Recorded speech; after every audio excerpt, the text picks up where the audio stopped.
오늘 우리는 다 같이 에베소 4장 13절 이하에 있는 말씀을 가지고 은혜를 나누겠습니다. 우리 에베소 4장 13절 다 같이 읽겠습니다. 우리가 다 하나님의 아들을 믿는 것과 아는 일에 하나가 되어 온전한 사람을 이루어 그리스도의 장성한 분량이 충만한 데까지 이르니. 어떻게 하면 그리스도의 장성한 분량에 이를 수가 있습니까? 예수 그리스도의 장성한 분량에 우리가 이른다면 얼마나 좋겠습니까? 그런데 장성한 분량에 이르는 단계가 있고 길이 있어야 되지 않겠습니까?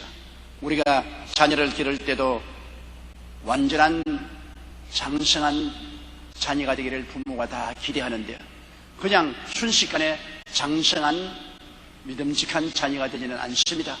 유치원, 초등학교, 중등학교, 고등학교, 대학을 졸업하고 자격을 갖춘 뒤에 사회생활에 당당하게 출발할 수 있는 성인이 되는 것입니다. 그런데 그리스도의 장성한 분량이 충만한 데까지 이르기 위해서는 그 앞에 있는 조건이 있습니다. 우리가 다 하나님의 아들을 믿는 것과 아는 일에 하나가 되어야 됩니다. 믿는 것과 아는 일에 예수 그리스도의 구속의 은총을 알아야 돼요. 알아야 믿지 모르는 것을 믿을 수가 없잖아요. 내가 뭔지 알아야 믿을 수 있죠. 사람도 내가 알아야 그 사람을 믿지 전혀 그 사람이 누군지 모르는 정체불명한 사람을 우리가 믿을 수 없죠. 먼저 그 사람이 누군지 알면 우리가 그 사람을 믿을 수 있죠. 예수 그리스도도 우리가 뭔지 알아야 돼요. 그리스도가 누구이신지 확실히 알아야 되고 그 다음 그리스도를 믿고 그래서 우리가 온전한 사람을 이루어 그리스도의 장성한 분량에 충만한 데까지 이르게 되는 것입니다. 그러면 우리가 하나님 아들을 믿는 것과 아는 일에 하나가 되어야 되는데 그리스도를 어떻게 알아요? 많은 사람들이 예수님이 3년 반 동안 이 세상에 살아계실 동안에는 그냥 예수님이 막연한 하나님의 아들로 알았습니다. 하나님의 아들로, 또 유대인들은 예수님을 이단으로 알고 로마 사람들은 예수 그리스도를 정치적인 혁명가로 알았습니다만 예수님을 따르는 사람들도 예수님은 하나님의 아들로서 이 땅에 오셔서 곧장 메시아 왕국을 세워줄 뿐으로 그렇게 알았었습니다. 정치적인 예수 그리스도를 알았었습니다. 그래서 그냥 예수님은 죄인을 용서하고 귀신 쫓아내고 병도 고치고 그러고 배고픈 자도 먹이고 죽은 자도 살리는 능력 있는 하나님으로서 이스라엘을 구원하여 메시아 왕국을 세워줄 것을 기대하고 그런 정도 알았습니다. 그러나 예수님께서 십자가에 못 박여 죽으실 때 그 지식이 무너졌습니다. 예수님이 정치적인 메시아가 될 것을 기대하던 그들의 지식이 아는 것이 무너져서 그들은 완전히 마음이 황당하고 당황하게 되었습니다. 그들이 아는 것만큼 믿었는데 그 아는 지식이 완전히 허물어지고 믿음이 파산되자 다 도망쳤어요. 베드로, 야고보, 요한뿐 아니라 모든 제자들이 다 줄줄이 도망을 치고 좌절하고 절망했습니다. 그들이 알던 예수 그리스도와 십자가에 못 박여 죽으신 예수님은 너무나 기대에 어긋났습니다. 그들은 예수 그리스도께서 예루살렘에 와서 곧 만왕의 왕 만주의 줄로 국림하시고 그 위대한 능력과 권세로 메시아 왕국을 세울 줄 알았는데 그렇게 알고 믿었는데 예수님이 잡혀서 십자가에서 그들 눈앞에서 처참하게 모욕을 당하고 찢기고 죽어가는 모습을 보고 그들이 아는 지식이 다 허물어지고 믿음이 다 허물어졌습니다. 그러고 뿔뿔이 헤어졌습니다.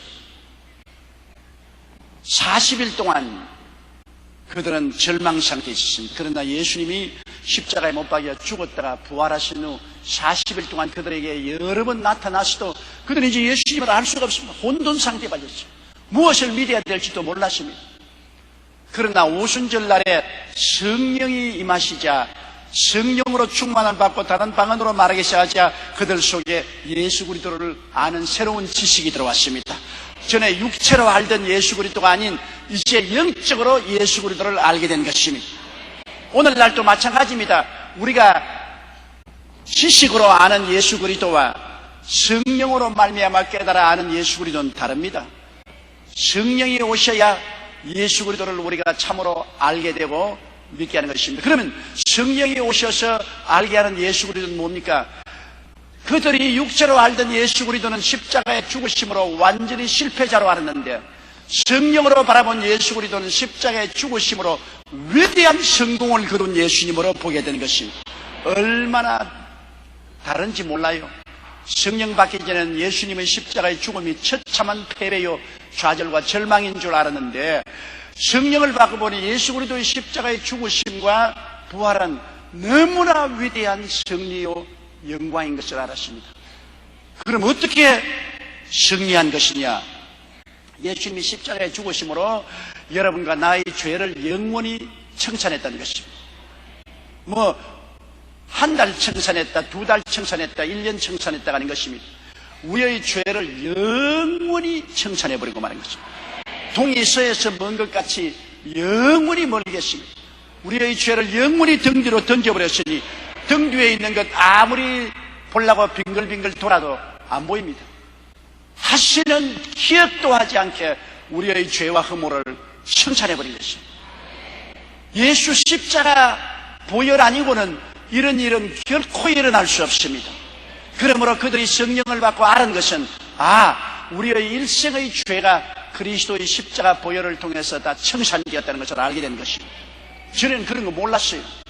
예수님의 죽음이 실패인 줄 알았는데, 죄를 용서하는 속죄 제물로서 주님은 우리에게 영원히 죄를 청산하고 말았다. 그리고 죄만 청산한 건 아닙니다.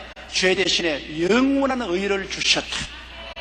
우리를 의롭게 하심으로 죄를 한 번도 안 지은 상태로 만드시고 하나님 앞에 부끄럼 없이 설 수 있게 만들어 주시고 마귀의 참소를 완전히 극복하게 만들어 주셨다. 용서받은 의인이 되게 만들어 준 것을 깨닫게 된 것입니다. 그 다음으로 그들이 성령이 오시자 십자가를 통해 깨달은 것은 우리의 모든 이 세상의 허물을 사하시고 우리에게 거룩함을 주시고 성령을 주시는 역사가 일어났다는 것을 알게 된 것입니다. 감히 성령을 어떻게 모십니까? 옛날 구약시대에는 성령은 왕이나 선지자나 제사장에게만 임하였습니다. 성령이 임하셔서 왕으로 세워주시고 선지자로 세워지고 제사장으로 세워지고 일반 사람은 성령을 모실 수가 없었습니다. 그런데 예수님이 십자가를 통해서 하나님과 우리 사이에 막힌 모든 허물을 다 씻어버리시고 우리를 그리스도의 능력으로 거룩하게 하시고 성령을 받게 하는 역사를 베풀어 주셨다. 오늘날 그러므로 예수 믿자 말자 성령이 들어오시거든요. 이스라엘 백성이 시내산에서 하나님을 믿자 말자 율법을 주신 것처럼 오늘 예수님을 믿자 말자 하나님은 성령을 주시는 것입니다. 성령이 우리로 더불어 우리가 하나님의 자녀된 것을 증거해 주시고 아바 아버지라 부르게 만들어 주시는 것입니다. 놀라운 역사. 성령이 예수를 믿음으로 단순히 믿음으로 그 십자가 보혈을 통해서 허물이 사해지고 거룩함을 얻고 성령이 임하신 것입니다. 그리고 그들이 또 깨달은 것은 예수님이 그렇게 무참하게 로마의 빌라도 뜰에서 매를 맞는 것을 보고 치욕감을 느꼈습니다. 하나님의 아들이 저렇게 무지막지하게 얻어맞고 멸시와 모욕을 당하고 침뱉음을 당하니 도저히 견딜 수 없는 모욕감과 좌절감을 느꼈습니다. 그런데 성령을 받고 보니 이것보다 더 위대한 은총이 없습니다. 제가 채찍에 맞음으로 너희가 나음을 입었나니 우리 마음의 병, 육신의 병을 고치기 위해서 주님이 채찍에 맞으신 그 어마어마한 대가를 지불하십니다. 그거 깨달았어요. 전에는 그거 깨닫지 못하고 예수님의 채찍 맞은 것을 큰 모욕으로 생각했습니다. 하나님의 아들이 뻘겋김을 당하고 그렇게 처참하게 몸부림치며 매를 맞고 선지피를 흘린 것을 모욕과 절망으로 알았는데 이제 보니 영광입니다. 그를 통해서 하나님이 우리의 질병을 청산하시고 치료하는 역사를 베풀어 주신 것입니다. 야간 우리의 병은 무엇이든지 예수 그리스도의 십자가 못 박히기 전에 채찍에 맞으신 공로로 다 청산되어 버린 것입니다. 이상 더 논란할 여지가 없습니다. 마귀가 무슨 조건으로도 우리에게 병을 갖다 줄 수 없는 것은 예수님이 그 어마어마한 고통을 통해서 병을 갚았게 된 것입니다. 여러분, 우리 성찬 때마다 멜 깁슨이 만든 예수 그리스도의 그 십자가 고난을 보셨지요. 그 채찍에 맞을 때 얼마나 예수님이 처참하게 채찍에 맞았습니까? 그러나 그 채찍에 맞은 것이 성령 받기 전에는 비극이요, 모욕이었지만 성령 받고 보니까 치료와 생명의 영광의 샘물이 된 것입니다. 그걸 깨닫게 된 것입니다. 그리고 예수님이 십자가에 매달렸습니다. 여러분, 유대인들에게는 십자가에 매달린다는 것은 아주 너무너무 좌절입니다. 왜냐? 십자가에 매달린 것은 저주받은 사람을 십자가에 매답니다. 축복받은 사람은 십자가에 매달지 않아요.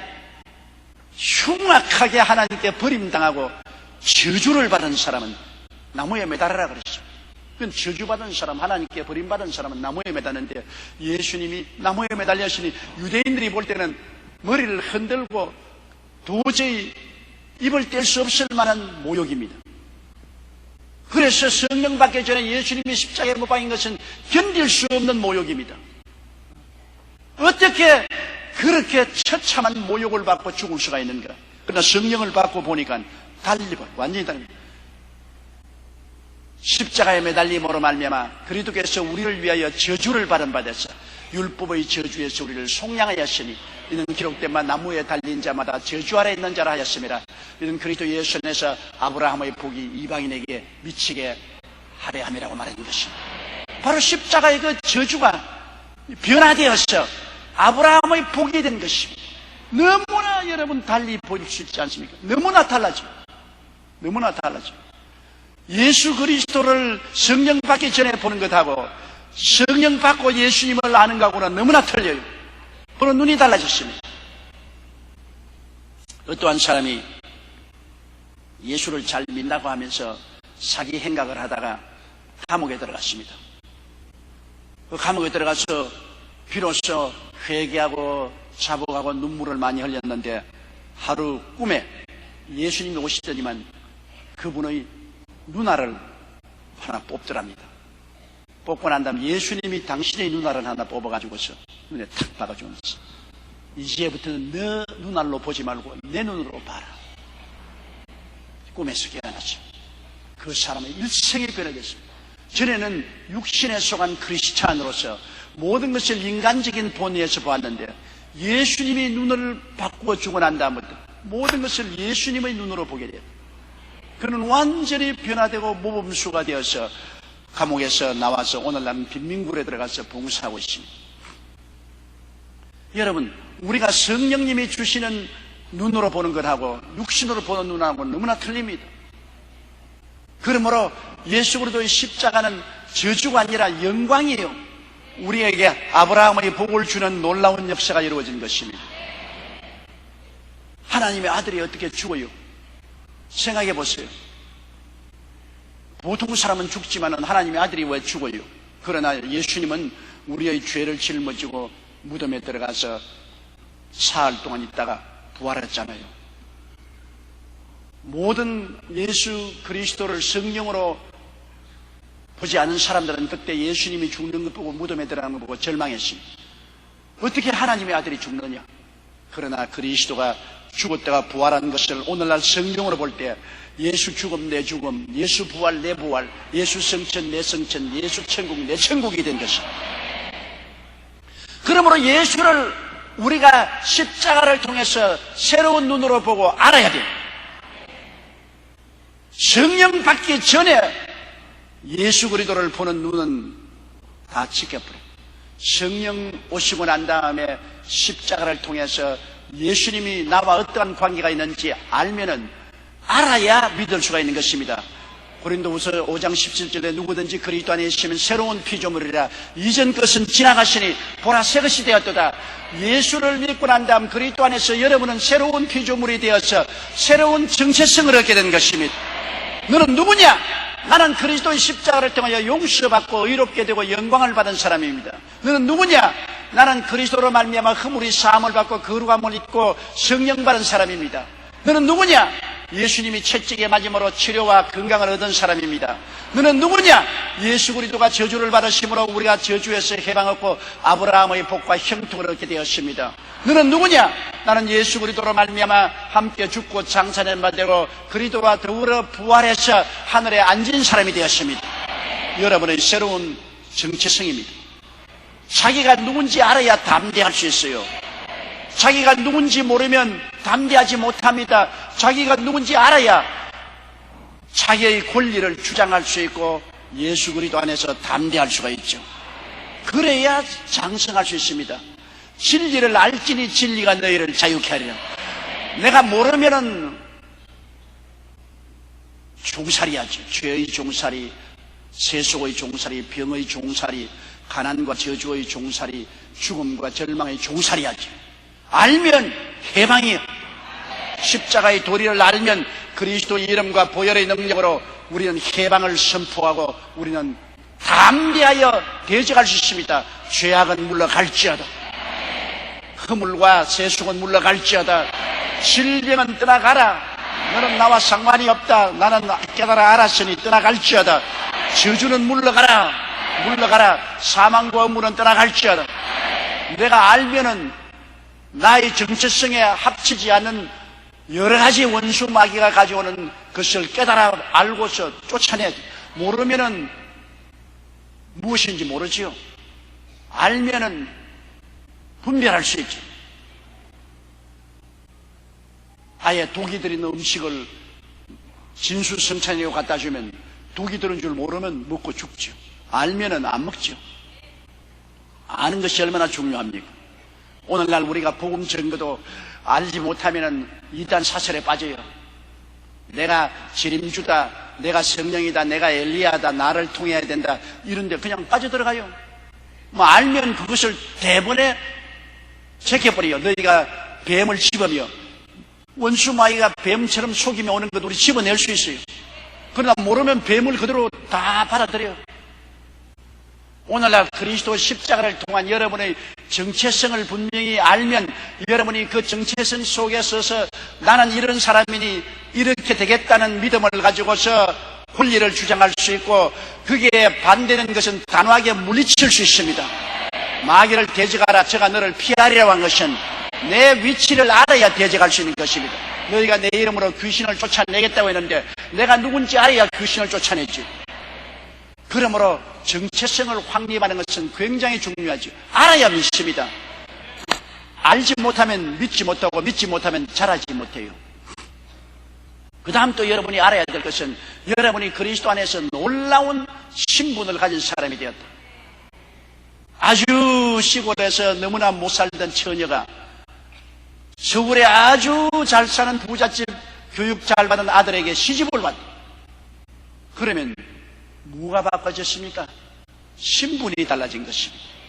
그날부터 신분이 완전히 달라졌습니다. 신분이 달라졌으면 달라진 대로 생각하고 말하고 행동을 해야 되는 것입니다.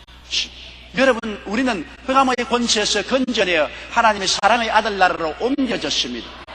신분이 달라졌어요. 베드로전서 2장 9절부터 있는 말씀대로 너희는 택하신 족속이요 왕같은 제상이요 거룩한 나라요 그의 소유된 백성이 되었다. 신분 선언입니다. 하나님께서 베드로를 통해서 신분 선언을 해준 것입니다. 여러분은 보통 사람이 아닙니다. 택하심 받은 사람들인 것입니다. 이 세상 현재 살고 있는 60억 인구 중에서도 여러분이 택함을 받았고 지금까지 지상에 살아온 수백억 인구 가운데 하나님은 여러분을 택했습니다. 그것도 지금 택한 것이 아닙니다. 만세 전에 하늘과 땅과 세계와 그 가운데 모든 것이 지어지기 전에 하나님은 여러분을 미리 아시는 거로 그리스도 예수 안에서 하나님의 자녀로 예정하사 택해 주신 것입니다. 보통 특권이 아닙니다. 하나님은 여러분을 택했었어요. 여러분을 얼마나 사랑하고 좋아하든지 여러분을 택했습니다. 뭐 우리가 스스로 잘나서 사랑받을 수는 없지요. 왜 택했는지 우리는 나중에 천당 가서 물어보아야 될 것입니다. 내같이 못나고 무자격한 자를 왜 택하여 주었습니까? 알 수가 없습니다. 그러면 주님이 뭐라고 말하겠냐면 내가 좋아서 택했는데 왜 잔소리가 많냐? 따라 말씀해 주님이 저를 좋아해서 택해 주셨습니다. 내가 택해달라고 따라다녀서 택안 받는 것은 아니에요. 주님이 나를 좋아하셔서 택해 주셨습니다. 그래서 우리는 그리스도의 신부가 된 것입니다. 그러므로 우리 신분을 알아야 돼요. 그리스도가 좋아서 우리를 택해 줬기 때문에 우리가 주님께 기도하면 주님이 기쁘게 기도를 들으시고 주님 앞에 나가면 주님이 즐거움으로 환영해 주시는 것입니다. 우리가 주님 앞에 감사와 찬양을 드리고 주님께 영광을 돌려야 돼요. 순종하고 믿고 의지하고 주님을 섬기는 그러한 신부들이 되어야 되는 것입니다. 여러분, 이 세상에 어떠한 남자가 좋은 남자입니까? 사상스러운 남자가 좋은 남자 아닙니까? 집에 들어와서 가정사를 자상스럽게 돌봐주고 어린아이 학교 숙제도 함께 돌봐주고 부인이 하는 일도 다 시간 있으면 돌봐주고 그러지 부인이 혼자서 낑낑대고 애들 보겠다 부엌에서 일하겠다 하는데 자기는 신문 턱 들고 안락이 이제 턱 앉아 물 가져와 밥을 빨리 안 해 빨리 밥해 그러면 부인이 콩티시 칩니다. 어린애 젖주겠다 우는 거 달래겠다 또 부엌으로 뛰어들어가겠다 밥 준비하겠다 그러면서 속으로 세상에 저렇게 몰인정한 무지막지한 남자가 어디 있노 내가 이렇게 하면 애도 좀 돌보고 부엌에 와서 그릇이라도 좀 씻어주고 하면 좋겠는데 부인에게 점수를 딸려거든 자상하십시오. 그러면 부인은 남편에게 점수를 딸려면 어떻게 점수를 땁니까? 어떠한 부인을 좋아합니까?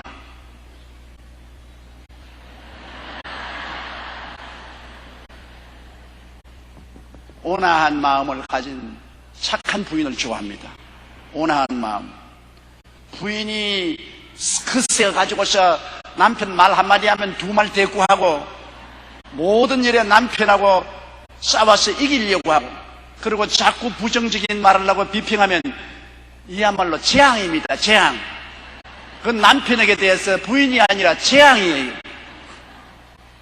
그러나 부인이 따뜻한 마음을 가지고 온화한 마음을 가지고 늘 방실방실 웃어야 돼요. 부인이 찡그러 있으면 안 돼요. 부인이 남편 앞에서 언제나 웃는 얼굴을 가져야 돼요. 언제 방실방실 온화한 마음으로 웃어야 돼요. 그리고 말을 부드럽게 해줘야 돼요. 남편에게도 당신 오늘 고생했지요. 오늘 너무 지치지. 오늘 날이 굉장히 더웠는데 나 오늘 걱정했어. 여기 시원한 에어컨 앞에 좀 앉아보세요. 감동이 됩니다. 그리고 남편이 오면 당신 여기 앉아있어 내가 시원한 것 하나 줄게. 그래서 냉장고에서 시원한 주스라도 갖다 주고 요사이 그런 한다는 것은 좀 안 됐다고 생각하는지 모르겠지만은 가서 양말도 좀 벗겨주고 들어오면 옷도 받아서 걸어주고 이렇게 해주면 굉장히 감동을 입는 것입니다. 그거 별로 돈 안 들고 수고롭지도 않은데도 요사이 남편 넥타이 매주는 부인이 있어요? 넥타이 매주는 부인 없지요. 그러나 넥타이 매는 것을 열심히 연습해 가지고서 남편이 출근할 때 와이셔츠 입고 나면 가서 넥타이에 착 묶어주면 마음이 너무 감동해 가지고서 말은 안 해도 이야 나 장가 하나 잘 들었다. 나 너무너무 좋다. 그 넥타이 매주는 것이 큰 수고 아니잖아요. 마음이 따뜻한 아내가 남편의 사랑을 받습니다. 마음이 강팍하고 강하고 무엇인지 자꾸 이기려고 하는 여인은 사랑받는 아내가 될 수 없습니다. 그와 같이 우리 예수님은 얼마나 자상한 우리 신랑인지 몰라요. 예수님은 우리를 위해서 죄도 담당하시고 허물도 담당하시고 병도 짊어지시고 저유도 짊어지시고 지옥까지 내려가서 다 청산하고 우리를 돌보시는 너무나 자상한 신랑입니다. 그러면 이 자상한 신랑이 우리를 또 택해 주셨어요. 우리를 택해 주셨으니 우리가 신랑 되신 하나님께 어떻게 해야 되겠습니까? 온유한 마음을 가져야 되는 것입니다. 온유한 마음이란 절대 순종하고 절대 믿고 의지하고 절대 섬기는 마음을 가져야 되는 것입니다. 그러면 주님이 얼마나 기뻐하십니까? 이러한 자상스러운 주님 앞에 온유한 우리가 주의 신부가 되면은 우리 하나님은 우리에게 하늘문을 열어 제끼고 은혜를 퍼부어 주시는 것입니다. 그러므로 우리는 태감을 받아서 그리스도의 신부가 되었다는 자기 신분을 알아야 돼요. 여러분 보통 사람 아닙니다. 그리스도의 신부들인 것입니다. 그리고 왕같은 제상으로 삼아주었습니다. 왕이란 뭡니까? 다스리는 사람입니까? 우리가 어떤 왕입니까? 우리가 뭐 세상 왕이 아닙니다. 우리는 죄악의 왕이 아닙니다. 우리는 어떤 왕이냐? 믿음 속의 왕 노릇하는 것입니다. 왜? 주님이 믿음을 우리에게 선물로 주셨기 때문에 믿음을 우리 소유로 삼고 믿음으로써 우리는 다스리는 믿음의 왕 노릇합니다. 나 믿음 없다는 말하지 마세요. 주님께서 믿음을 여러분께 주셔서 믿음 안에서 왕 노릇하고 소망 안에서 왕 노릇하고 좌절과 절망 안에서 왕 노릇하는 것이 아니라 소망 안에서 왕 노릇하기 때문에 소망을 오게 하고 소망을 주장하고 소망 가운데서 내가 담대하게 서고 사랑 안에서 왕 노릇합니다. 미워하는 데서 왕 노릇하는 것이 아닙니다. 사랑을 언제나 추구하고 사랑 가운데서 왕 노릇해야 되는 것입니다. 믿음, 소망, 사랑 가운데 왕 노릇하고 의롭게 사는 데서 왕 노릇하고 평화 가운데 왕 노릇하고 기쁨 가운데 왕 노릇해야 되는 것입니다. 이게 생명의 왕 노릇. 생명이라는 것이 뭡니까? 의, 평강, 희락이 그 안에 생명이 있고 믿음, 소망, 사랑 그 가운데 생명이 있는 것입니다. 우리는 생명의 왕입니다. 하나님이 이것을 주셔서 너가 마음대로 써라 그 말인 것입니다. 왕은 마음대로 쓰지 않아요. 왕이 누구 허락받고 쓰지 않잖아요. 여러분에게 하나님은 믿음을 그대로 막 주신 것입니다. 소망도 주시고 사랑도 주시고 의와 평강과 희락을 주셨으니 이것을 마음대로 하나님께 구해서 사용할 수 있는 것입니다. 왕같은 제사입니다. 제사장은 뭡니까? 제사장은 하나님을 섬기는 자가 제사장입니다. 하나님께 생명의 능력으로 예배드리고 감사하고 찬송하고 제사장은 또 말씀을 가르치는 사람인 것입니다. 여러분은 지역장, 구역장이 안 되더라도 가정예배라도 인도하면서 말씀을 가르치고 그 다음 제사장의 가장 특권은 축복하는 권한이 있습니다. 제사장이 축복하는 권한이 있어요. 그렇기 때문에 여러분은 왕같은 제사장으로 삼았기 때문에 축복의 권한이 있으므로 여러분이 자꾸 축복하면 그 축복이 임하는 것입니다. 저주하지 마십시오. 축복을 하십시오. 내가 축복해도 상대가 축복을 받을 만한 자격이 있으면 그 축복이 내게로 돌아오는 것입니다. 내가 어느 집에 들어가서 평안을 빌고 난 다음에 그 가정에 평안을 얻을 만한 자격이 없으면 평안이 내게로 돌아오는 거죠. 사람이 무엇으로 심든지 그대로 얻습니다. 저주로 심으면 내게 또 저주가 돌아와요. 축복으로 심으면 축복이 돌아와요. 우린 제사장은 축복하는 권한을 가지고 있습니다. 하나님께 예배드리고 찬양하며 기도하고 말씀을 가르치고 축복하는 권한을 이러한 새로운 신분을 얻었습니다. 옛날 사람 아니에요. 그리고 거룩한 나라입니다. 거룩한 나라. 하늘나라가 어디 있어요? 하늘나라 갔다 온 사람 있어요? 하늘나라 본 사람 있어요? 바리새 교인들이 예수께 나와서 하늘나라를 보여주시옵소서. 그러니까 주님이 하늘나라가 여기 있다 저기 있다 못하리니 하늘나라는 너희 안에 있나니라. 베드로전서 2장 9절에 우리가 거룩한 나라라고 했습니다. 우리를 하나님이 나라로 삼으신 것입니다. 나라란 뭐냐? 대한민국이 나라요, 일본이 나라요, 미국이 나라인 것처럼 우리는 하늘나라인 것입니다. 나라에는 반드시 대통령 아니면 왕이 있지 않습니까? 수상이 왕이 있는데 우리 하늘나라는 대통령 제도 아니고 수상 제도 아닙니다. 만왕의 만주 되신 하나님 아버지와 아들과 성령 삼위일체 하나님이 영원한 임금이 되시는 것입니다. 여러분, 나라의 대통령이나 수상이나 왕은 뭐랍니까? 나라를 지킬 의무가 있습니다.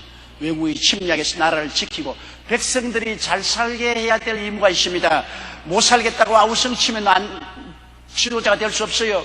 백성들이 다 잘 먹고 잘 입고 편안하게 잘 살 수 있게 해야 될 것이 나라의 왕이요, 수상이요, 대통령이요. 그 다음에는 미래 꿈을 줄 수 있는 지도자가 되는 거죠. 내일의 희망을 줘야 돼요. 내일의 희망이 없이 캄캄하면 그 나라를 다 떠나서 외국으로 이민을 가려고 도망치려고 하는 것입니다. 우리 항상 기도해야 될 것은 우리나라의 대통령이 우리나라를 잘 지키도록 편안하게 해주시고 우리 국민들이 잘 살도록 정책을 베풀어야 되는 것입니다. 전부 다 장사도 안 된다, 사업도 안 된다, 살기 힘들다, 너무나 고통스럽다, 이렇게 되면 안 되죠. 지도자는 채워줘야 돼요. 그 다음엔 꿈을 줘야 돼요. 젊은 사람들이 다 이 땅에 희망이 없다, 남부 여대하고 미국으로, 카나다로, 저 오스트랄리아로 이민을 가자, 이렇게 되면 큰일이죠. 꿈을 줘야 되는 거죠. 그러면 우리가 나라면, 우리 임금은 하나님이시니까, 어떤 하나님이 능력이 없으면 모르겠지만은 하나님은 전능무소부지하신 하나님이기 때문에 하나님께서는 자기 나라인 여러분에게 보호를 해주시는 것입니다. 보호를 해, 사탄의 공격에서 보호해 주시는 것입니다. 그걸 잊지 마십시오. 여러분은 하나님의 나라이기 때문에 하나님이 보호하십니다. 주께서 우리의 피난처 요새여 의뢰하는 하나님이 하리니 제가 너를 새 사냥꾼의 올무에서 극한 연병에서 건지실 것이므로 밤에 놀램과 낮에 흐르는 살과 흑암 중에 해하는 연병과 백주에 황폐케 하는 파멸을 두려워하지 않으리라. 왜? 하나님은 우리 임금이기 때문에 그 나라에 있는 우리를 지켜야 됩니다. 그 다음 하나님은 우리를 채우시는 임금인 것입니다. 내 입을 넓게 열라 내가 채우리라. 사랑하는 자여 내 영혼이 잘됨같이 범사에 잘됨에 강건하기를 내가 강구하노라. 채우시는 하나님이신 것입니다. 그리고 하나님은 우리에게 꿈을 주시는 하나님께서 젊은이에게는 환상을, 늙은이에게는 꿈을 주겠다. 우리는 내일에 대한 희망을 주는 것이 우리 하나님인 것입니다. 우리에게 얼마나 넘치는 희망을 줍니까? 내일은 오늘보다, 다음 달은 금번 달보다,明년은 금년보다 더 승리할 수 있는 희망을 주십니다. 그러므로 우리는 하나님이 만드신 나라요, 하나님이 우리 임금으로서 우리를 지키시고 채우시고 우리를 이끌어 가시는 위대한 하나님이시기 때문에 얼마나 놀라운 특권을 가진 새로운 신분을 가지고 있습니다. 따라 말씀하시죠. 나는 하나님의 나라입니다. 장차 천당에 올라가야 하늘 나라가 있는 것이 아닙니다. 하늘 나라가 지금 여러분 속에 임하여 계십니다. 여러분은 오늘 모두 다 미니 천국입니다. 미니 천국. 내 개인적인 미니 천국, 여의도 순복음교회 교회 단위로서 미니 천국입니다. 그러므로 실제로 여러분 천국이 왔다 갔다 하고 있어요. 오늘 천국이 버스 타고 이곳에 와서 여기서 여보다가 또 천국이 버스를 타고 집으로 돌아가고, 천국이 집에 들어가서 점심을 먹고 또 천국이 저녁도 먹고, 그러면 보십시오. 천국은 천국이 돼야지 천국이 지옥이 돼가서는 안 되지 않겠어요? 제가 지금까지도 잊을 수 없는 것은 우리 최하실 목사님과 제가 서대문에서 목회할 때 우리가 거기 계명 아파트에 있었는데, 아파트에서 아침에 굉장히 추운 날 출근을 하는데 골목길에서 이 판자를 놓고 장사를 하던 두 사람이 거기 있다가 한 사람이 그 옆 골목에 햇빛이 비치는 곳으로 뛰어가서 손을 베더니, 야, 이리 오너라, 여기가 천국이다 그러더라고요. 나 그때 내가 보고 참 그 사람 천국은 너무나 값이 싸다고 생각했습니다. 그러나 너무 추운 데 있다가 따뜻한 양지볕 비치는 곳에 왔어도 이곳이 천국이라는, 그 천국의 의미가 뭐냐? 더 좋은 것이 천국인 것입니다. 추운 데보다는 더 따뜻한 것이 좋지 않아요. 그러니 그 따뜻한 걸 보고, 야, 이리 오너라, 이게 천국이다. 그래서 내가 최하실 목사님하고 웃었습니다. 세상에 너무나 천국이 시시하다. 우리가 말하는 천국은 어떤 천국입니까? 영혼이 잘됨같이 범사에 잘되며 강건하고 생명을 얻되 넘치게 얻는 천국인 것입니다. 천국. 우리 주님께서 우리를 천국으로 만들어 놓았기 때문에 예수 믿는 사람은 덜에 가면 덜이 복을 받고, 집에 들어오면 집이 복을 받고, 떡반죽 그릇을 만지면 떡반죽 그릇이 복을 받게 되어 있습니다. 우리가 주님 순종하고 믿고 의리하고 섬기며 살면은 그런 일이 일어나는 것입니다. 물론 우리가 주님을 반역하고 불신앙하고 섬기지 아니하면 주님께서 매를 때리시고 교육 훈련을 시킬지언정 그렇게는 안 되지만은 올바른 신앙을 가지면 우리가 천국인데, 천국은 천국다워야지 천국이 지옥다우면 안 될 것이고 천국이 빈민굴다우면 안 되겠지 않아요. 내가 옛날에 천국 간 우리 장로님 한 분하고 스위스에 복음을 전해가는데 스위스의 한 도시에 저녁에 비행기를 타고 내려서 오후에 해그름에 택시를 타고 호텔로 들어갔는데 그 장로님이 나를 보고 목사님 혹시 우리 죽어서 천국 온 거 아닙니까? 도시가 너무나 아름답고 도시에 흐르는 시냇물이 개천물이 파랗습니다. 너무나 하수도 물을 잘 정화해가 개천물이 파랗습니다. 얼마나 도시가 깨끗하고 잘 정돈되고 아름답든지 그 장로님이 나보고 목사님 우리 죽어서 혹시 천국에 온 것이 아닙니까? 왜? 아름답고 좋으니까 천국이라고 하는 것입니다. 저 인도의 칼가타에 가서 뭐 전부 빈민굴에 벌거벗고 길거리에 주저앉아있고 헐벗고 굶주려 보고 야 천국이다 그러면 너 정신병 안 됐냐? 뭐 천국이라는 사람 없지 않아요. 그러므로 여러분은 빈민굴이 아닌 천국입니다. 따라 말씀하시죠. 나는 빈민굴이 아니라 천국입니다. 그러므로 천국 사람답게 신분을 가졌으니 그렇게 믿고 그렇게 긍정적으로 말을 하라는 것입니다. 자꾸 천국에 있으면서 빈민굴같이 생각하고 빈민굴같이 말하고 행동을 하면 이거 어떻게 합니까? 여러분 신분이 달라졌다는 것을 알고 긍정적이고 적극적이고 창조적인 생각을 하게 되시기를 주의 이름으로 축원합니다. 거룩한 나라요. 여러분 주님의 소유된 백성입니다. 주님이 소유하고 있어요. 주님은 소유물입니다. 주님 소유물 중에도 특별한 소유물인 것은 여러분이 값을 비싸게 줄수록 귀한 소유물이 되지 않습니다. 비싼 값을 줄수록. 장독은 별로 안 비싸니까 여러분 마당 한가운데 갖다 놔도 괜찮아요. 집 구석에 갖다 놔도 괜찮고. 화분은 좀 비싸니까 대청 마루나 안방에 갖다 놓아요. 그 다음에 여러분께서 가지고 있는 좀 보배는 장롱에 넣어놔요. 그러나 다이아몬드 반지는 손에 끼고 있어요. 너무나 귀하기 때문에 24시간 손에 끼고 있어요.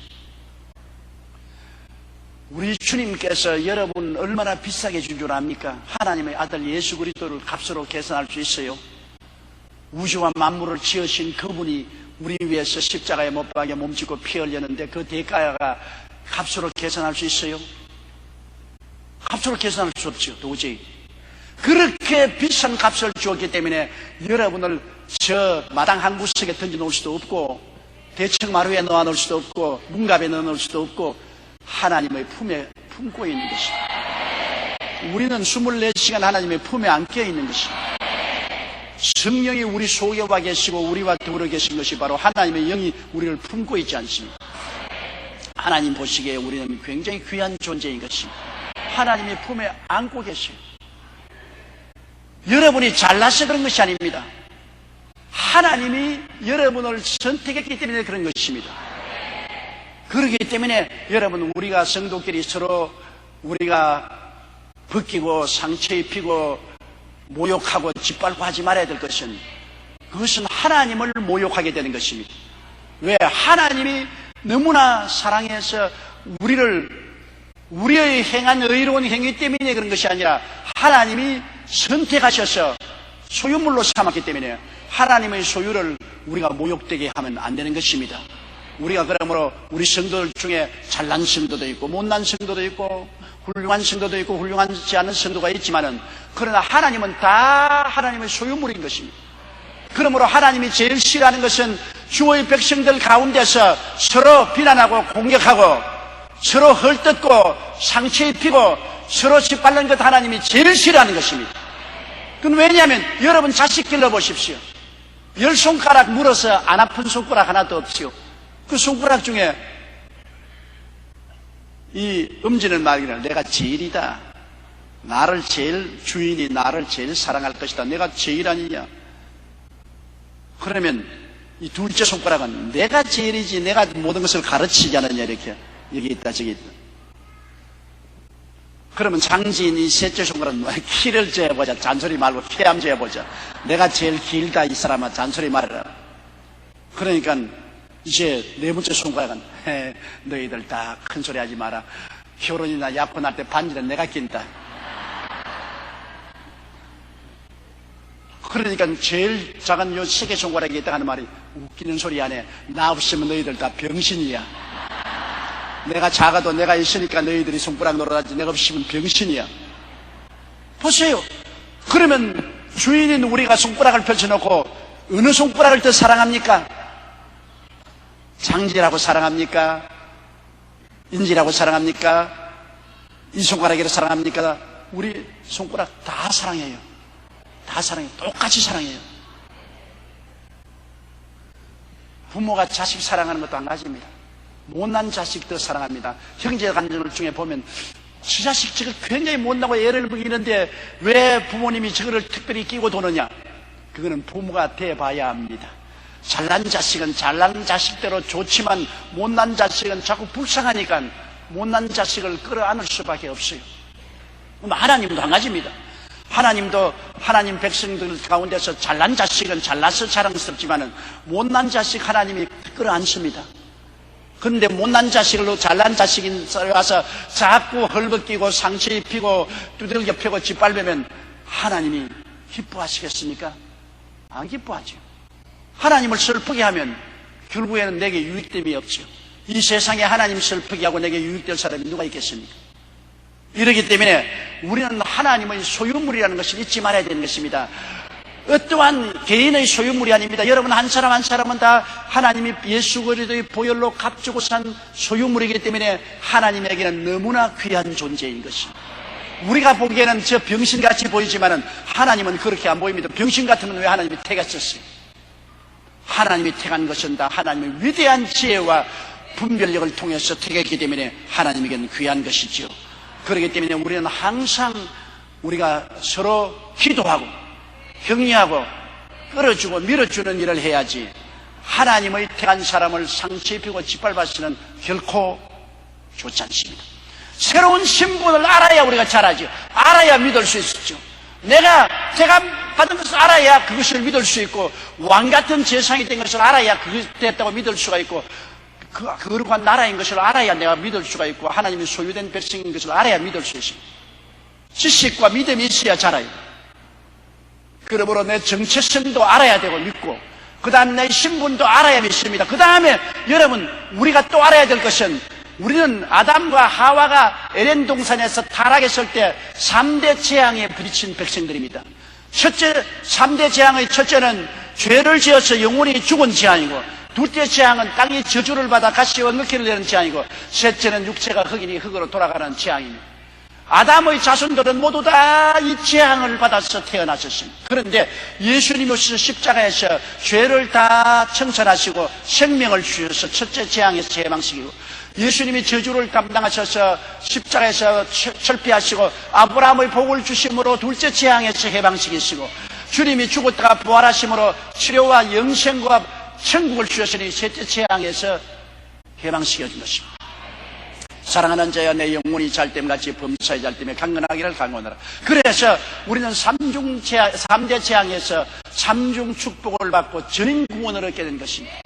전인구원으로 영혼이 잘됨같이 범사에 잘됨에 강건하라. 이것도 알아야 믿지요. 알아야 믿지요. 그냥 영혼만 구원받는다고 하면 예수 믿고 영혼 구원만 받고 병들고 고통을 당해도 모르니까 그대로 꿍꿍 참다가 평생에 병고에서 시달리다가 떠나고 혹은 너무나 헐벗고 굶주리고 늘 사람들에게 신세만 지고 아무도 도와줄 수 없는 삶을 살다가 가면 그 몰라서 그렇단 말입니다. 호세아가 말하기를 내 백성이 지식이 없어 망하는도다. 모르면 망해요. 오늘날은 지식사회 아닙니까? 우리 김대중 대통령께서 우리 대한민국을 위해서 한 참 좋은 일이 있습니다. 우리 지금은 지식사회니까 앞서서 지식세계를 개발해야 된다고 IT 산업을 개발시켰죠. 오늘 우리 한국이 벌어먹고 사는 것 IT 산업으로 벌어먹고 삽니다. 다른 값 벌어먹고 살지 않아요. 지식산업을 통해서 벌어먹고 살아요. 다 일본에게 뒤떨어졌지만 IT 산업은 일본보다 앞서 있습니다. 그것은 알아야 여러분 성공할 수가 있는 것입니다. 모르면 아무것도 못하지. 그런데 우리가 전인 구원을 받았던 것을 알아야 돼요. 십자가에서 3대 재앙에서 3중 축복으로 전인 구원을 받은 것을 알아야 우리가 그 아는 지식에 서서 눈에는 아무 증거 안 보이고 귀에는 아무 소리 안 들리고 손에는 잡히긴 없어도 믿습니다로 나갈 수 있는 것입니다. 따라 말씀하셔서 아는 것이 믿음이다. 믿음이 그냥 생기는 것이 아닙니다. 믿음은 들음에서 나며 들음은 그리스도의 말씀으로 말미암니다. 말씀을 알아야 믿음이 생겨요. 모르면 못 믿어요. 알면 눈에는 아무 증거 안 보이고 귀에는 아무 소리 안 들리고 손에는 잡히는 것 없어도 끝까지 믿고 나갈 수가 있어요. 끝까지 믿고. 사람이 감각에 의존하면 안 됩니다. 환경에 의존하면 안 됩니다. 머리가 두 쪽이 나도 내가 알았으면 알은 그대로 밀고 나가야 돼요. 나는 믿습니다. 세상이 다 나를 반대하더라도, 환경이 다 나를 반대하더라도, 내 감각이 다 반대하더라도 나는 이 말씀대로 믿습니다. 나는 머리가 두 쪽이 나도 믿습니다. 믿어요. 그러면 주님이 말씀하는 건 뭡니까? 내 믿은 대로 될지어다. 할 수 있거든요. 무슨 말이냐? 믿는 자에게는 넘치 못하심이 없나니라. 그래서 이것도 알고 믿어야 우리가 충만한 그리스도의 모습으로 닮아가는 것입니다. 그 다음 또 우리가 알아야 될 것이 있어요.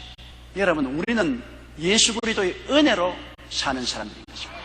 우리의 행위나 노력으로 사는 사람이 아닙니다. 예수 그리스도의 은혜로 사는 것입니다.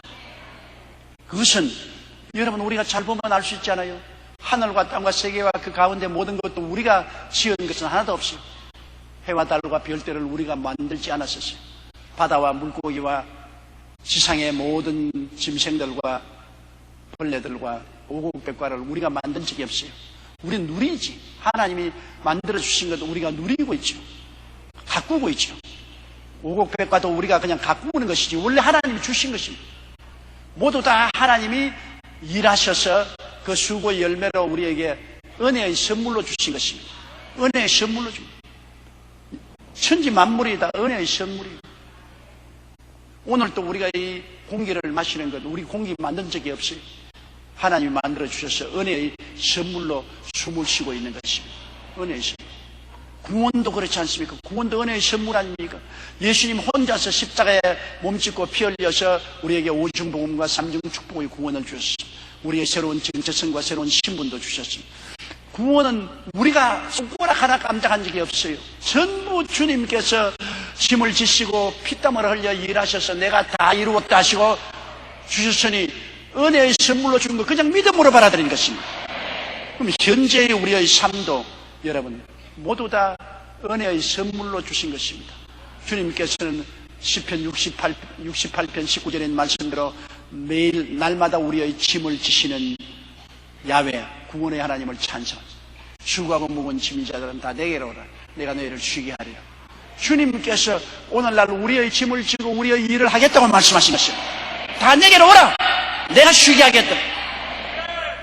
오늘날도 주님 제껴놓고 우리의 인간의 수단과 방법과 노력으로 우리가 짐을 지고 우리가 일을 하려면 피땀을 흘리고 상처투성이가 되고 고통 가운데서 살게 되는 것입니다. 그러나 주님이 우리의 짐을 짊어지시고 우리의 일을 해 주시는 주님이신 것입니다.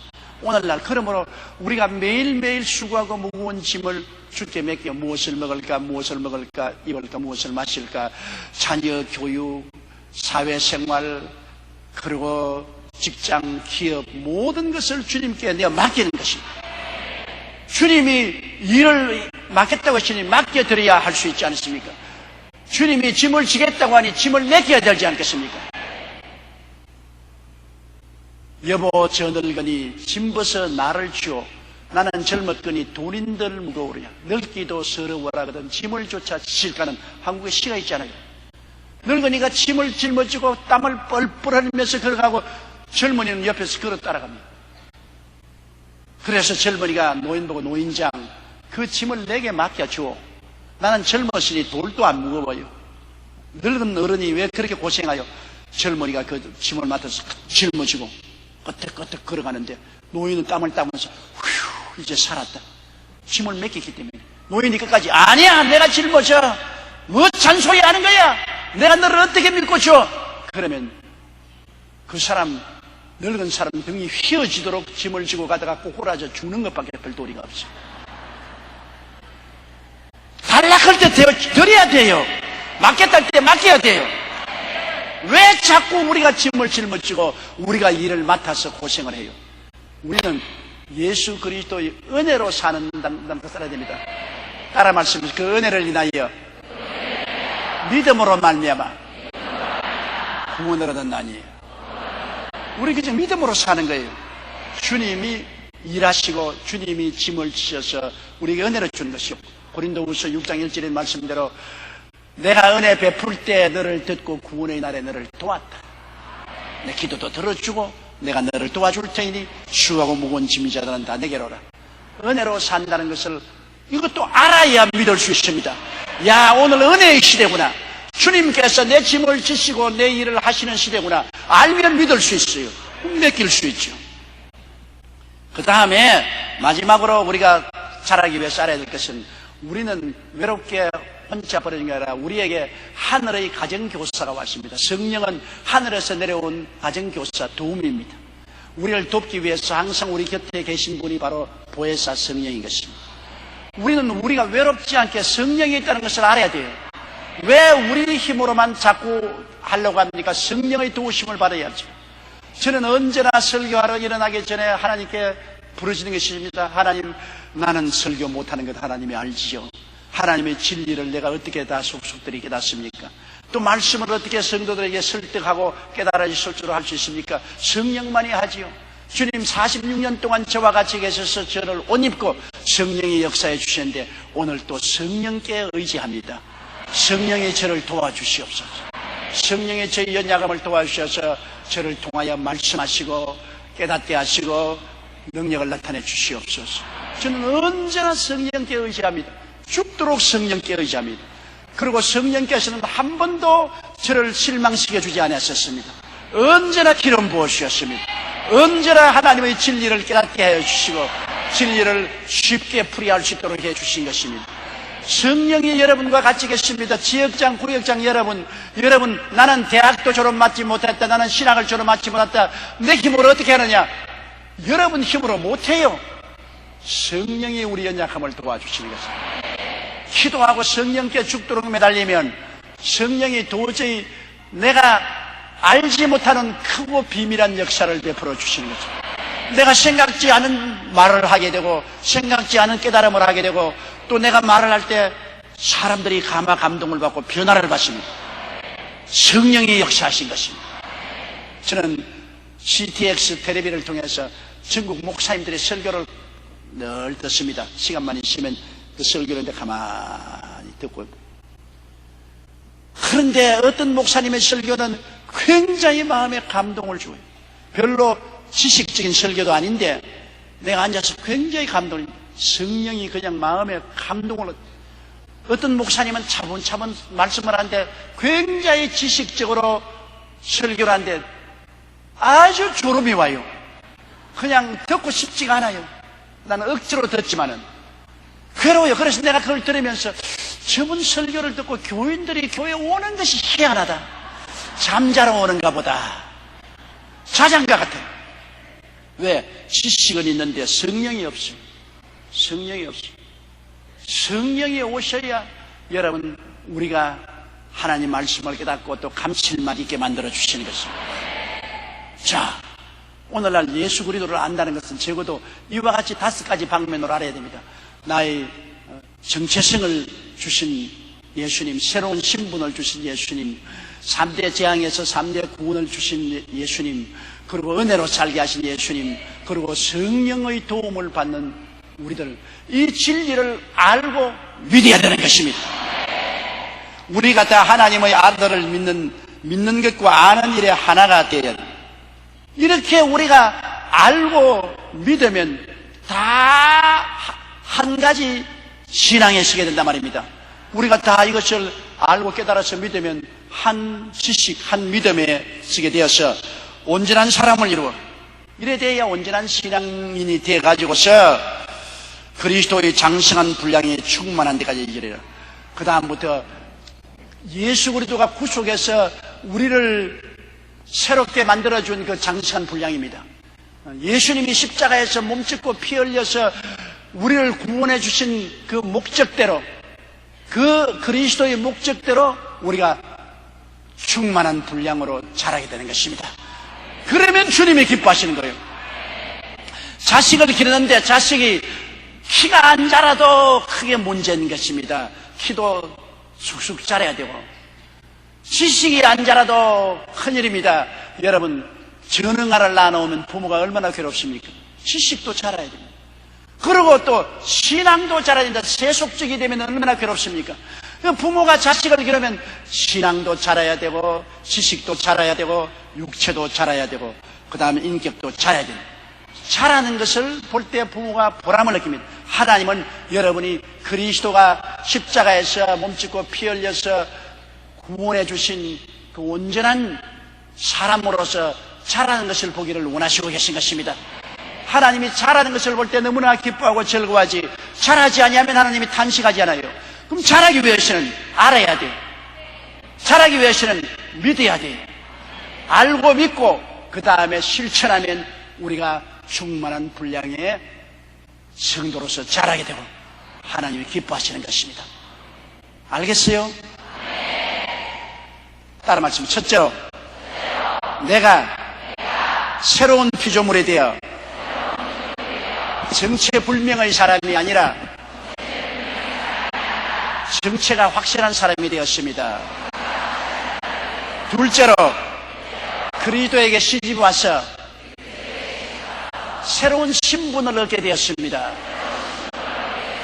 셋째로, 3대 재앙에서 예수님의 대속을 통하여 삼중 축복을 받고 전인 구원을 얻었습니다. 넷째로, 우리가 은혜로 살고 믿음으로 살고 행위로 살지 않습니다. 다섯째로, 성령님의 도우심을 받고 삽니다. 24시간 성령이 도와주십니다. 자, 이것만 깨달아도 보통 많이 깨달은 것 아니에요. 그리스도 안에서 엄청난 지식을 얻었습니다. 이것만 믿어도 엄청나게 성장하게 되는 것입니다. 그리스도의 놀라운 분량으로 여러분이 성장하게 된 것입니다. 물론 더 있지만 이것이 가장 근본인 것입니다.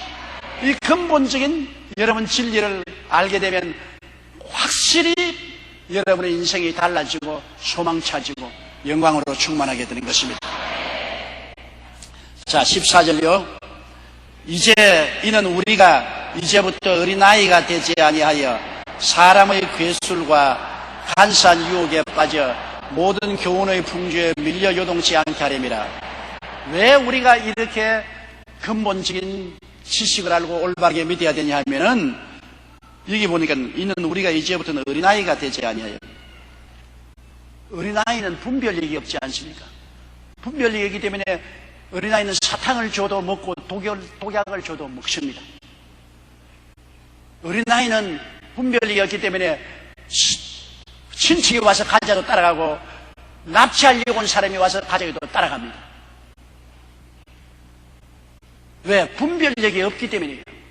우리 예수 믿고 난 다음에 어린 신자가 됐을 때는 분별력이 없기 때문에 막 은혜만 받겠다고 좋아해서 2단인지 3단인지 모르고 다 따라다니는 것입니다. 2단도 따라가고 3단도 따라가고 4단, 5단 다 따라다니면서 주는 대로 다 받아먹고 난 다음에 나중에는 완전히 위장병 걸리고 폐병 걸리고 심장병 걸리고 신앙에 막 오만 가지 병이 다 들어서 오는 사람이 있습니다. 신앙에 막 5만 가지 병이 다 들어서 이게 뭐 어디서부터 고쳐야 될지 모르게 이렇게 되어 오는 사람들이 있습니다. 그 분별력이 없기.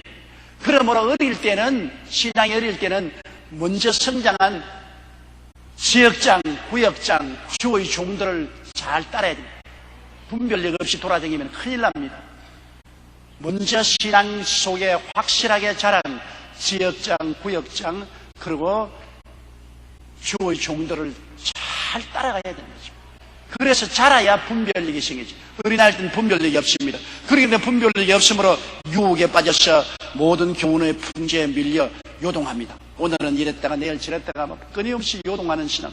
그러나 여러분께서 이 순복음의 오중복음과 삼중축복의 구석에 서서 딱 무장하고 있으면 분별력이 생기는 것입니다. 아, 저거는 엉터리 있다. 저거는 잘못되었다. 난 저건 따라가면 안 된다. 분별력이 생깁니다. 우리가 성도들이 오늘날 마지막 시대에 사는 것은 분별력을 가져야 되는 것입니다. 15절요. 오직 사랑 안에서 참된 것을 하여 범사에 그에게까지 자랄지라. 그는 머리니 곧 그리스도라.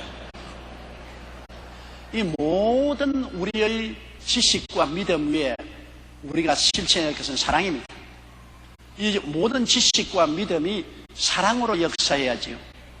사랑이 없으시면은 여러분 이 모든 지식과 믿음은 아무 소용이 없게 되는 것입니다. 사랑이 얼마나 중요한지 성경은 고린도전서 13장에 내가 사람의 방언과 천사의 말을 할지도 사랑이 없으면 소리나는 구리와 울리는 꽹과리가 된다. 여러분, 사람의 방언, 여러 나라 외국어를 말합니다. 여러 나라 외국어를 많이 말하는 것 얼마나 존경스럽습니까? 천사의 말은 성령으로 말미암아 방언을 말합니다. 이렇게 잘해도 사랑이 없으면 하나님 보시기에는 쟁가 두드리는 구리나라와 소리 꽹과리에 불과합니다. 아무 의미가 없어요. 내가 예언하는 능이 있어 모든 비밀을 알고 산을 옮길 만한 믿음이 있을지라도 사랑이 없으면 내가 아무것도 아니라 그러십니다.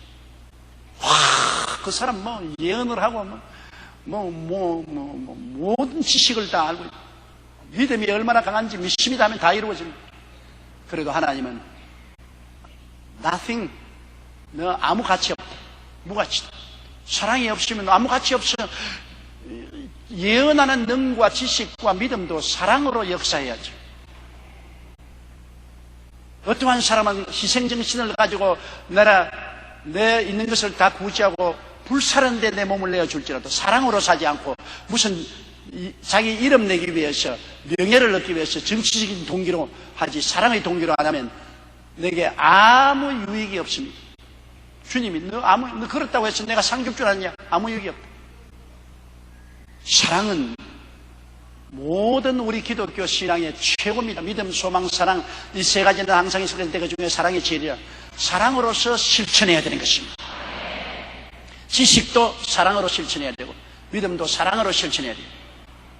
그러므로 우리가 신앙이 자라면 자랄수록 사랑이 자라는 것입니다. 사랑을 떠나면 여러분 안 됩니다. 사랑은 미움과 정반대인 것입니다.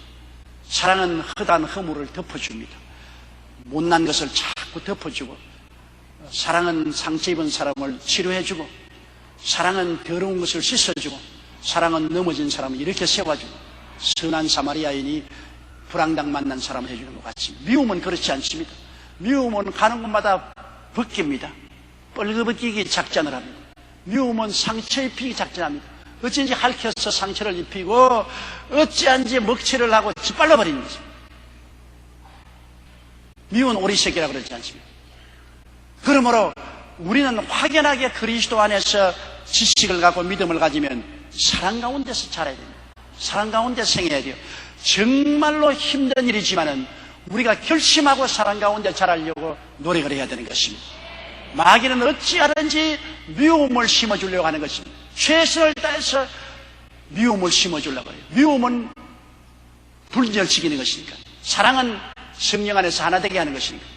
그러므로 우리가 언제나 성령 안에서 사랑으로 하나 되는 데 힘써야 됩니다. 성경에 오직 사랑 안에서 참된 것을 하여. 사랑 안에서 참된 것이라는 것은 하나님 말씀의 진리, 아까 말한 사랑 안에서 진리를 실천하여서 범사에 그와 같이 자란다. 예수 그리스도의 모습을 닮아간다. 예수 그리스도는 우리의 머리이고 우리는 몸이 아닙니까? 예수 그리스도에까지 우리는 미치고 자라간다. 그리스도는 결국 하나님은 사랑이기 때문에 사랑 안에서 실천해서 그리스도의 형상으로 우리는 닮아가는 것입니다. 16절요. 그에게서 온몸이 각 마디를 통하여 도움을 입음으로 연락하고 상합하여 각 지체의 분량대로 역사하여 그 몸을 자라게 하며 사랑 안에서 스스로 세우는다. 우리 몸 보십시오. 머리와 수족이 서로 다 연결되어 있지 않습니까? 오장육부 사지백체가 따로 노는 것이 없습니다. 다 함께 일해요. 우리가 건강해지는 것은 폐는 폐대로 공기를 흡수해서 산소를 공급해 줘야 돼요. 심장은 피를 내뿜어 줘야 돼요. 간은 우리가 먹은 모든 독소를 해소하고 또한 양분을 저장해 줘야 돼요. 위는 먹은 것을 전부 거기에서 섞어 줘야 되고, 대장과 소장에는 양분을 흡수해 줘야 돼요. 우리 몸속의 모든 기관이 하나 중요하지 않은 것이 없습니다. 자기의 중요한 직분을 다 가지고 있기 때문에 자기 직분을 다 할 때 몸이 건전하게 자라는 거죠. 다리는 다리의 역할로서 우리를 세워주고, 손은 손으로서 일을 하고, 등뼈는 등뼈로서 일을 하고, 오장육부 사지백체가 다 서로 연합해 있는 것처럼 그리스도는 머리고 교회는 몸입니다. 이 몸 속에 우리 성도들이 여러분 다 똑같은 직분을 받은 것이 아닙니다. 성도들의 직분이 다 달라요. 어떠한 사람은 목사고, 어떠한 사람은 전도사고, 어떠한 사람은 지역장, 구역장, 장로, 안수집사, 권사, 서리집사, 여러 가지 그 직분을 통해서 자기가 맡은 일이 다 달라요. 그렇기 때문에 다른 사람의 일을 간섭하지 말고 자기 일에 전력을 기울여야 되는 것입니다. 그래야 그리스도의 몸된 교회가 자라요. 하나님이 그리스도를 머리로 삼고 머리에서 우리에게 직분을 주신 것입니다. 우리 직분은 우리가 맡은 것 아니에요. 하나님이 주신 것입니다. 나는 조영기 목사, 여의도 순복음교회 목사, 내 마음대로 목사 된 것 아니에요. 하나님이 불러서 내가 목사 된 것입니다.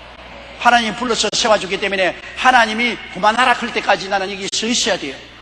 내 마음대로 그만하겠습니다 그럴 수도 없고, 내 마음대로 더하겠습니다 할 수도 없어요. 하나님이 머리가 되기 때문에 하나님이 시킨 대로 해야 돼요. 교회 장로도 하나님이, 우리 안수집사도 하나님이, 권사도 하나님이, 집사도 하나님이, 지역장, 구역장, 그리고 여러분 가운데 교사들, 또 부지하는 담당하는 사람들, 모두 다 하나님이 직분을 주어서 세워주셨어요. 그러므로 자기 직분을 충실하게 한다. 내 직분을 온전히 주님 시키는 대로 기도하고 주님께서 시키는 대로 함으로 교회가 자라는, 그리스도의 몸이 자라는 것입니다. 몸 속에 여러분 분쟁이 없지 않아요. 우리의 자기의 몸이 서로 싸우는 것 봤어요. 몸은 강한 부분이 약한 부분을 언제나 보호하죠. 여기 상처를 입으면 다른 손이 와서 자, 손이 와서 핥아주고, 혀가 핥아주고, 호호 불어주고, 자기 몸은 상처를 입으면 꼭 자기 온몸이 와서 다 보호하는 것입니다. 온몸이 와서 다 보호해요. 지금 돌멩이가 날라오면은 여러분, 팔은, 아니, 내가 왜 맞아? 안 그러고, 이렇게 합니다.